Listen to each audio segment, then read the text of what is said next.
In the headlines, NAPTIP rescues 19 suspected survivors of human trafficking in Kano. Court dismisses PDP suit for lack of jurisdiction.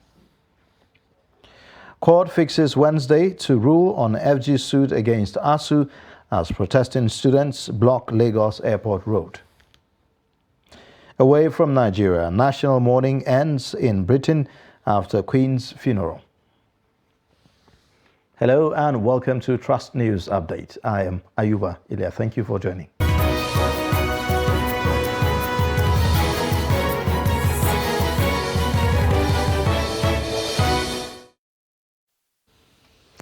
And now the details. Survivors of human trafficking have been rescued by the National Agency for the Prohibition of Trafficking in Persons, NAPTIP, Kano office. Zonal Commander of the agency, Abdullahi Babale, said this in Kano on Tuesday. Babale told News Agency of Nigeria that the survivors were those rescued in the state between September 13th and 18 by the Joint Border Task Force, adding that the suspected trafficker was also arrested during the joint operation. He disclosed that the survivors were recruited from Abia, Kaduna, Lagos, Ebonyi, Edo, Imo, Ondo, Oyo, Ogun, Enugu, and Kogi State. According to Babale, the suspected trafficker is an indigene of Kano and was taking the victims to Libya for commercial sex and labor exploitation, while the survivors were between the ages of 18 to 32 years. The zonal commander also disclosed that 18 of the survivors were females, while one was a male. Nigeria Immigration Service has assured family of the late Umukusulum Buhari, killed by her Chinese lover, that justice will ultimately prevail.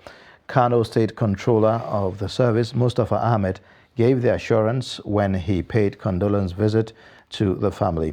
Ahmed said his men arrested the Chinese gang Kwarong at the scene of the crime and handed him over to the police with all exhibits that were recovered from him. Mother of the deceased, Fatima Jibril, thanked the controller for the condolence visit, saying that the family is still in shock over the incident. Justice Oluwatoyin Taiwo, sitting at the Ikeja Special Offences Court on Monday, convicted kidnap kingpin Chukudumeme Omwamadike, a.k.a. Evans, and his accomplice Victor Aduba, a dismissed soldier, of criminal conspiracy, kidnapping, and illegal possession of firearms. In a judgment that lasted for about an hour, the court sentenced Evans to a total of 52 years, and the co-defendant got 26 years jail term. The breakdown shows that Evans got 5 years for criminal conspiracy, 21 years for kidnapping and ransom, another 21 years for illegal possession of firearms, and another 5 years, adding up to 52 years. On his part, Victor Aduba got 5 years for conspiracy and 21 years for kidnapping and ransom, adding up to 26 years.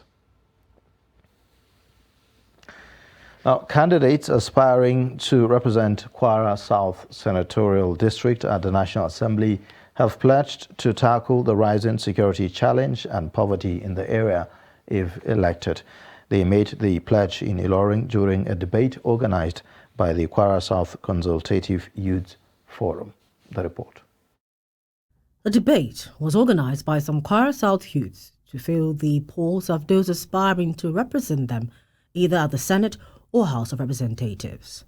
It was also an avenue for the organizers to intimate the aspiring National Assembly members of the needs of the people of the district. We organize it because we need good governance, and it is high time we realize this.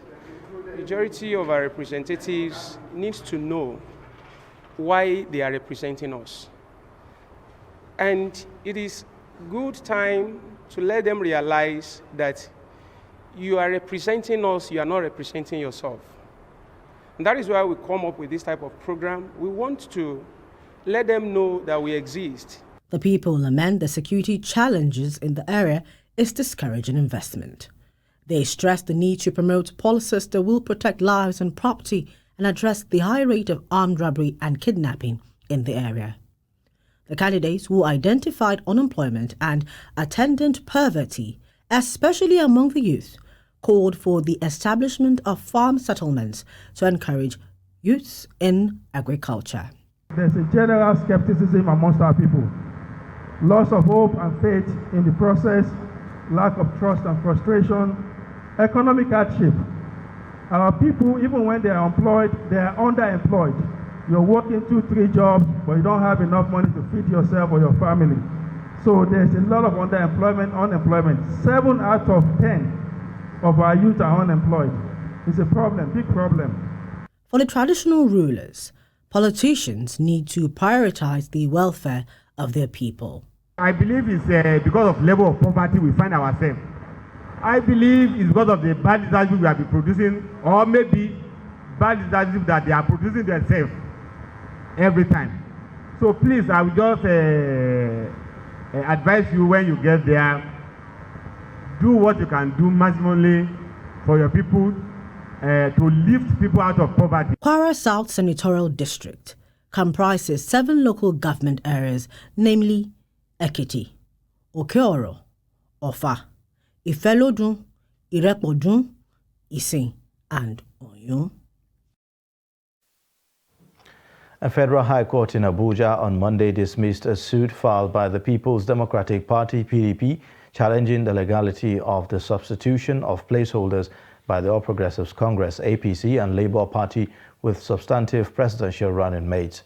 Trustee Shafiu Suleiman report that the PDP had asked the court to disqualify the presidential candidates of the 2 parties on that ground. The People's Democratic Party had approached the court to determine whether the respondents, APC and Labour Party and their respective presidential candidates, contravened provisions of the Electoral Act by substituting their initial placeholders.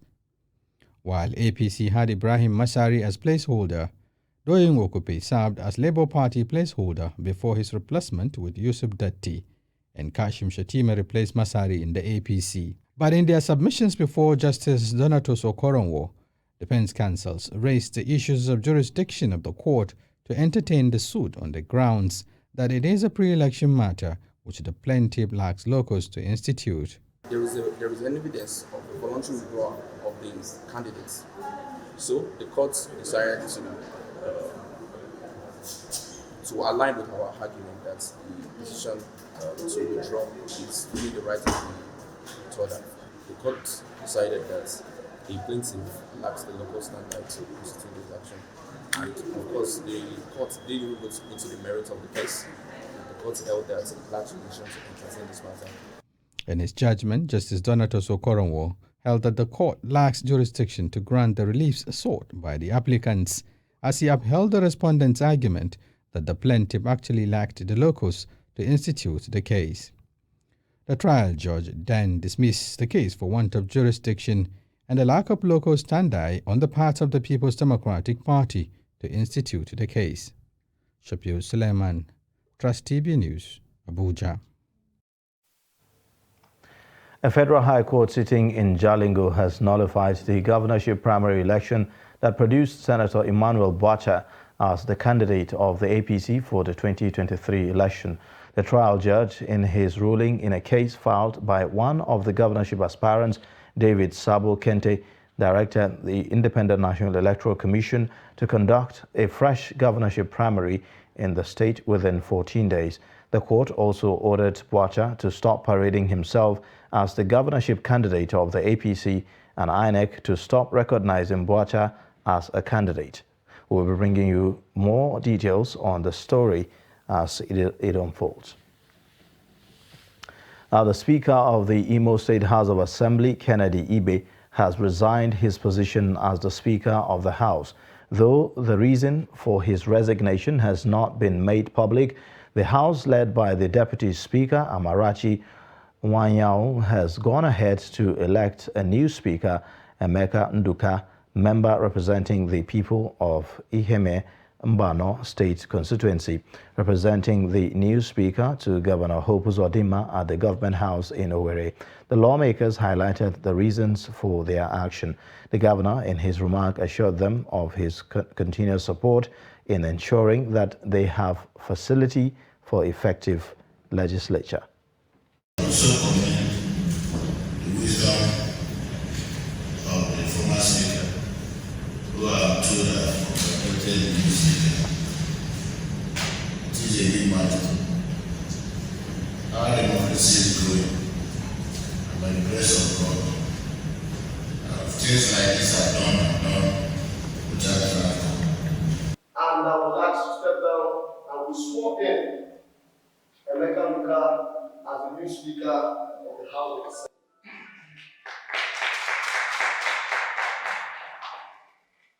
Your Excellency, immediately after that election, and the plenary went into executive session, where we decided that we should come and present the new Speaker.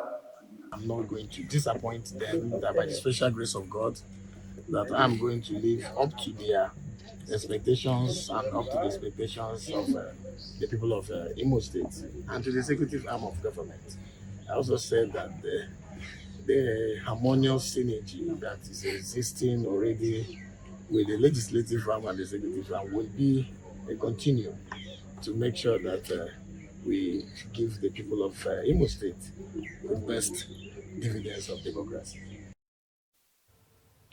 The National Industrial Court has adjourned the interlocutory injunction ruling on the ongoing hearing of the government challenging the ongoing strike by the Academic Staff Union of Universities ASU to 21st of September.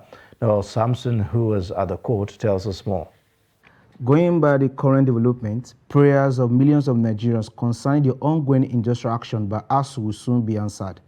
This was made known by the counsel to the federal government, where he stated the government will want the strike called off so that the students and lecturers can return back to school while court proceedings continue. As you know, when the case came up on Friday, last Friday, the Honorable Court made an order adjourning the hearing of the application by the federal government for an interlocutory injunction seeking to restrain the Academic Staff Union of Universities from continuing with the strike pending the hearing and determination of the referral made by the Honorable Minister of Labour and Employment.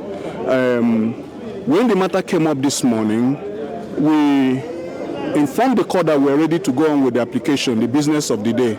However, the learned counsel for the ASU I said he had filed another application for a preliminary objection, which was served on us right in court at about 11 a.m. And we told the court that application was not ripe for hearing. What was ripe for hearing is the application for interlocutory injunction, and we argued along those lines, and the Honorable Court agreed with us. The counsel to ASU, Femi Falana, who was also optimistic that the industrial action will come to an end, he said the readiness of President Muhammadu Buhari to meet with stakeholders and the invitation of ASU by the lawmakers concerning the matter can be seen in a positive light. There are moves by the government to continue to explore an amicable resolution of this matter in the interest of the nation and in the interest of our children, as well as the lecturers who are affected by the strike. The leadership of the House of Representatives has invited the ASU and other stakeholders to an urgent meeting in the National Assembly tomorrow. If the government will at least consider the interests of the students and the national interest. And we hope that the intervention of the House of Reps tomorrow will go a long way to addressing the issues that are still left. It is hoped that amicable solution will be reached and the 7-month strike will be a history. Noel Samson, Trust TV News, Abuja. You're watching the news update on Trust Television. Coming up shortly, we'll take a look at alarming smokers' addiction. Details of this and more after the break. To every politician, as the campaigns gain momentum and passions begin to rise, remember, the errors of your opponents do not make you a success. Do not run down your opponent and inflame passions to violence between and among your supporters. What counts is what you plan to do for the electorate and how you intend to relieve the sufferings and bring succor. Nigeria is in dire need of patriotic leaders at all levels, leaders who will make national development their priority. Concentrate on telling the electorate what you intend to do when you get into office. Focus on making your vision clear to the electorate. Don't engage in verbal abuses, fake news or speeches. Keep dealing with issues that will bring progress. You win the hearts and minds of the people by being above board, by being civil, patriotic, and showing empathy. Let's join hands to make the 2023 elections peaceful. A message from the National Orientation Agency.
Welcome back. This is the news update on Trust Television. Here's a reminder of our top stories. NAPTIP rescues 19 survivors of human trafficking in Kano. Court dismisses PDP suit against APC, LP for lack of jurisdiction.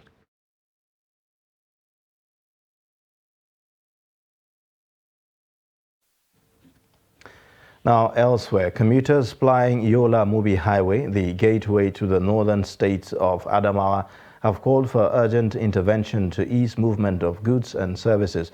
The call followed a flood caused by torrential rains in the early hours of Monday. The early morning rainfall flooded a large portion of the Yola-Mubi Highway, cutting off the capital, Yola, from the northern part of Adamawa State.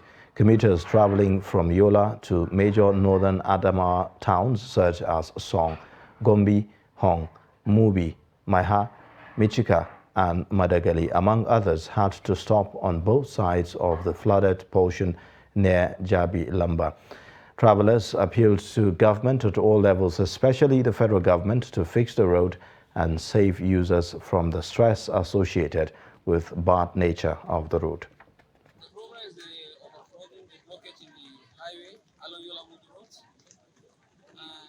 Out for the school monitoring. Today is the official resumption date of our schools, both primary and secondary schools. So we are out to monitor to ensure that the strict compliance and the resumption of the students. The Nomadic Primary School is overflooded. We have to stop our students to come in for their safety, for our safety, and for the safety of the students. So this school cannot resume today. For this morning, I'm expected to be there by 8 o'clock in the office, but unfortunately, due to the flood, I'm not able to go. And I try to communicate my people there. All network failure and other things. Now, despite the clear dangers associated with smoking, quite a lot of people cutting across all ages indulge in the habit. Some smokers have been smoking for years since they were quite young and have a lot of years of experience feeding the habit, while others have just been encouraged to take up the smoker's lifestyle, unaware of how much of an impact it will have on their lives. Jimmy Azande looks at the huge burden associated with smoking habit. A large percentage of Benue residents still smoke. Alarmingly, many of the residents who have taken on the habit are young, and it will seem that many of them have no intention of dropping the habit. Smoking started from inside kitchen. Our mother they smoke from inside kitchen. So meanwhile, women with outside they smoke. So smoke no be bad thing. The problem we will get for this street, we say and work no day. If work day, we dey smoke for section. Everybody they smoke. So smoke is good. And they smoke for USA, smoke for Canada, smoke for Jamaica, smoke for Anambra.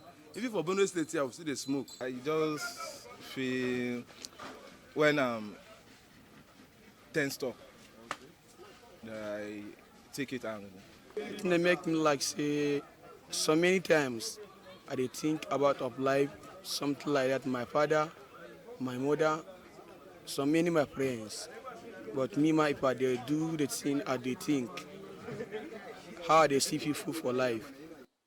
Ironically, many of the smokers are aware of the financial burden that comes with the habit and are even aware of the consequences or health implications.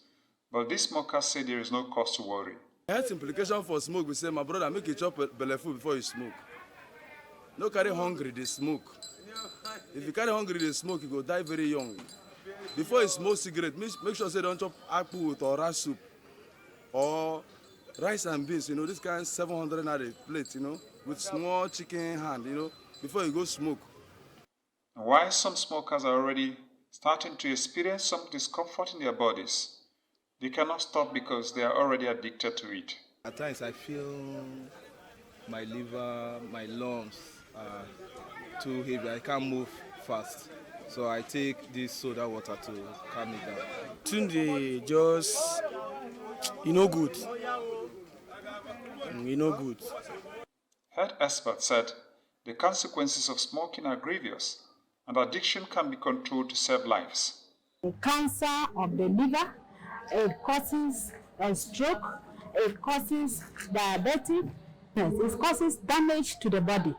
And so it's true that when these organs are being damaged, you are liable to die young. You cannot live long. It's not good to be smoking.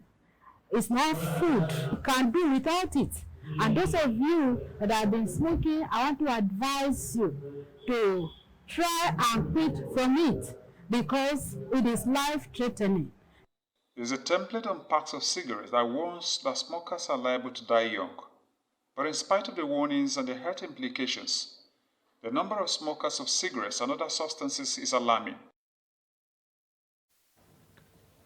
The federal government says strategies have been put in place for the reduction of severe preventable medication-related harm by 50% in the next 5 years.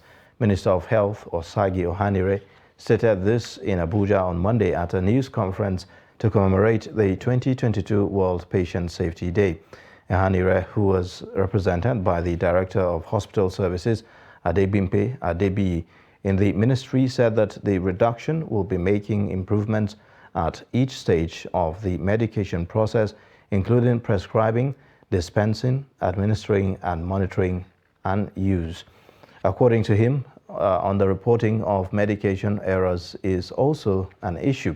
Ohanire further disclosed that Nigeria was already working to develop its national policy and strategy on patient safety and quality of care.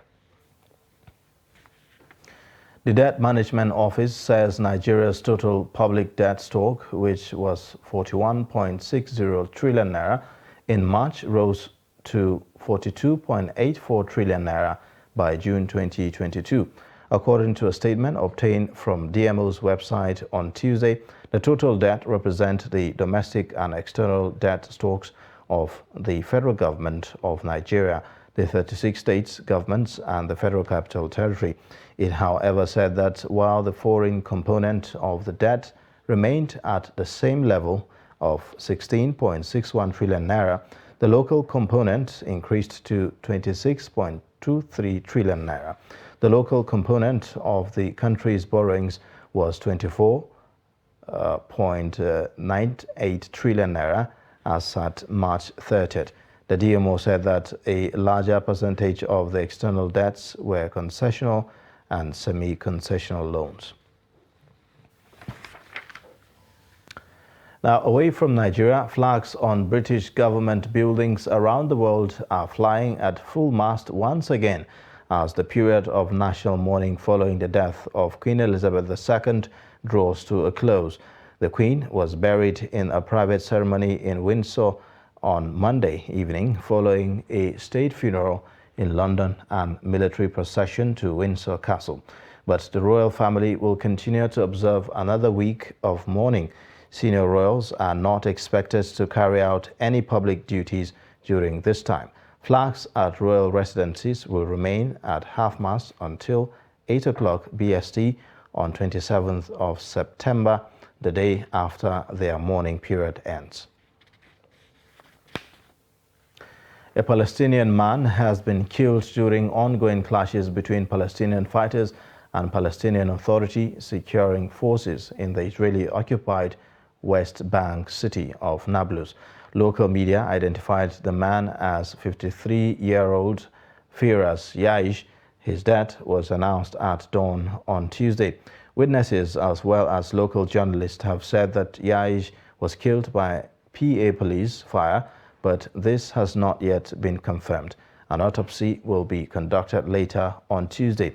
The spokesperson for the PA's security services, Talal Dwekat, said that the death of citizen Firas Yaish came as a result of an injury, the nature of which has not yet been determined, adding that they are waiting for the medical report.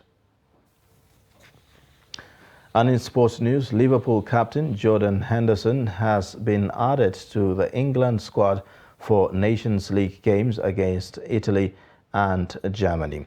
Henderson, 32, was not named in Gareth Southgate's initial squad because of a hamstring injury. However, the midfielder has now recovered and has joined up with the squad at St George's Park. He replaces Manchester City's Calvin Phillips, who withdrew over the weekend with a shoulder problem. And still in sports news, Cristiano Ronaldo now leads Lionel Messi, Neymar and Kylian Mbappe as the most influential footballer on Instagram due to play at the 2022 World Cup. Portugal forward Ronaldo had a 48% increase in followers in the past year. He averages more than $3.5 million in media value per post, according to analyst Nelson Grace-Note. Manchester United teammate Jadon Sancho is the most influential English player, while Gavi is the breakthrough star with a 5,165% growth in followers. And that's a wrap on Trust News Update. You can watch more via all our social media platforms and also watch us live on YouTube. I am Ayuba Ilya. Thank you for watching. Bye for now.